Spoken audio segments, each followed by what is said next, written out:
announced your promotion that you had other opportunities to be this sole offensive coordinator elsewhere. Just what sold you on sticking around and working with Seth as being the right choice for you?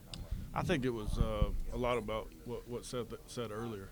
Just being around a bunch of great people, guys that I played with, DeMarco and guys like that in the program that get to stay with, get to stay at home. My wife's family's all from Oklahoma, so that helps a lot. I got 4 kids, so it helps that she has some help from her family to watch these 4 kids. And just staying at Oklahoma, man. I love Oklahoma. I've always loved Oklahoma. The first game I ever saw was the 2000 game against Nebraska. My brother was on the Nebraska team, and that was a special game for Oklahoma, obviously. And so ever since that day, I kind of knew, man, this place is special. And then when I got the opportunity to come play here, it was a no-brainer.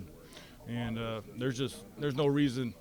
You don't want to mess up happy. My family, myself, very happy at the University of Oklahoma. It's a chance of a lifetime, and no reason to go anywhere else.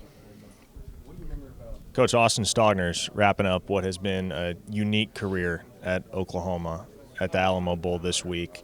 What stands out to you about him and your experience coaching him over the years? I just think the growth from a young man that has really matured over the last 3 years.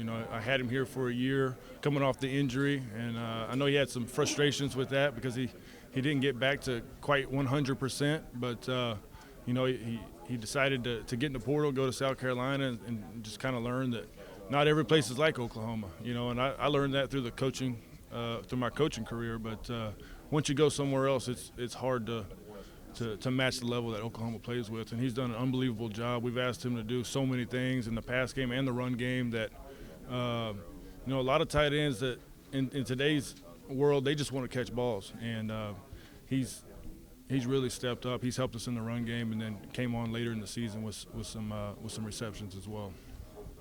Coach Jackson is the guy that's going to be leading this program into the SEC. What is it about him?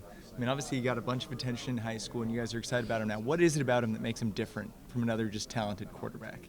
I think you learned that the first week he was on campus. He's got a different mindset as far as learning the plays and not just learning them to where he knows them, but to where he can't get them wrong.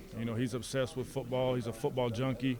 He's always in the building watching tape. He's always in the tight end meeting room watching tape because the staff room is full of coaches.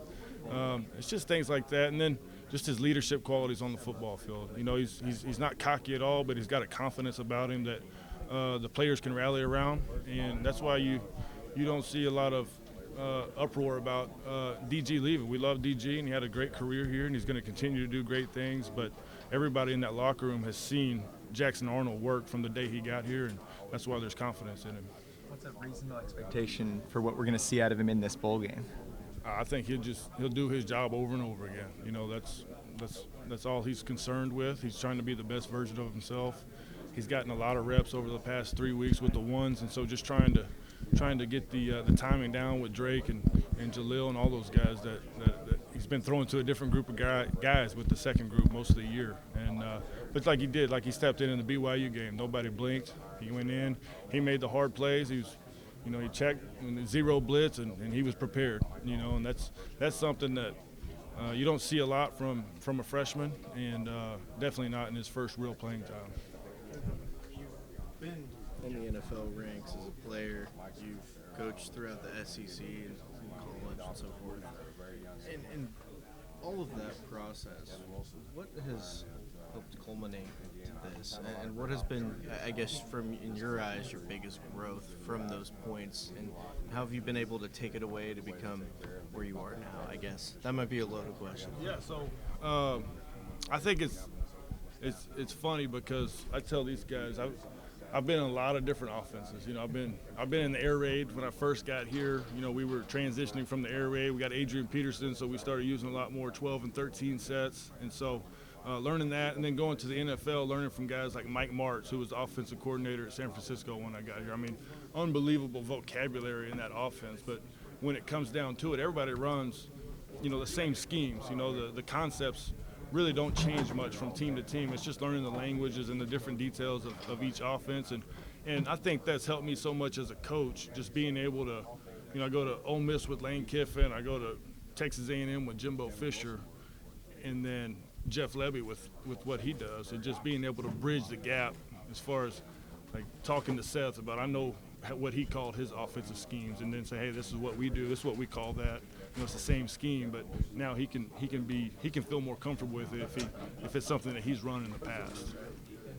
Kind of piggyback off of that, obviously going from tight ends coach to offensive coordinator is a little different. I mean, how are you approaching the change? Is there any changes to your regimen? I mean, things different?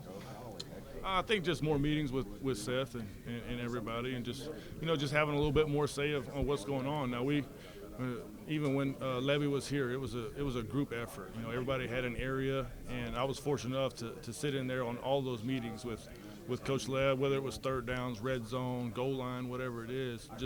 Just trying to prepare myself when the time does come to be prepared to make those decisions and have a plan. How much excitement does that provide? Just an opportunity to get your hands more in the game planning and ideology shaping side of things? Oh, I absolutely love it. You know, I love being a tight end coach, but my goal is to be a big time offensive coordinator. You know, and that's where we're at right now. And I've been very fortunate to learn from a lot of great football coaches, and I've taken bits and pieces of everywhere I've been, and you know, it's the most fun I've had. You know, I got to help a lot when we were at this game last 2 years ago with when Coach Gundy was calling the plays, and just had absolute blast. You know, it's coaching one guy at tight end is a lot of fun, but then when you get to have a say in the planning and putting it all together is I've had the time of my life in the past 3 weeks. Caden Helms posted a video on social media of himself starting to jog again. How's his rehab going from your perspective, and what can you say mentally about how he has approached that process of going through a season-ending injury that happened back in, spring, summer, and just having to face the harsh reality that he wasn't going to play this year? Could not be more proud of Caden, and he's got a great family, so it's not surprising. You know, his mom does a great job helping him through everything, and I think he approaches it just like a pro does. You know, he's in the weight room every single day after practice catching 200 tennis balls or jugs, and he's on the jugs machine every single day. He's in a meeting, he's locked in like he's going to play every single week, and he'll come back and he'll be stronger for it. I know he's got to be one of the strongest upper body guys in the weight room because he's been lifting a lot of weights, and that's going to be a blessing in disguise because, as you know, he pretty much played receiver in high school. And so when he does get back, he's going to have a little bit more strength. He's probably not going to know how to use it quite yet, but extremely proud of how he attacks every single day. You know, and it's easy to get down, and you know, he was down for a while, but same time, just talk through the process, man. This is what's on your plate, so you got to attack it every single day. You can't push it too fast, but you do have to push it to try to get back, and excited to see him back in the spring. And he's going to be a heck of a football player once he gets healthy. Now, speaking of the spring, we didn't get to talk to you on signing day, but you signed one dude, and it was a big one.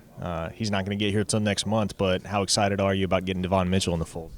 Very excited, man. I saw him as a 14-year-old, and I thought he was a college kid coming back to Allen High School. But, man, what I love about him is, he looks like an NFL guy right now. If he went to the pro combine, you'd be like, man, that guy fits in. And but his work ethic, man, his dad Marco does a great job with him. He's a former NFL player himself, and those guys get up at 4 or 5 o'clock every single morning. They go to work, and that's all he wants to do. He's texting me, calling me, Coach, when can I get the playbook? What, can I talk to Smitty, try to get in the weight room? I'm like, man, just relax and enjoy these 2 weeks, and then when you get here, we'll have plenty for you.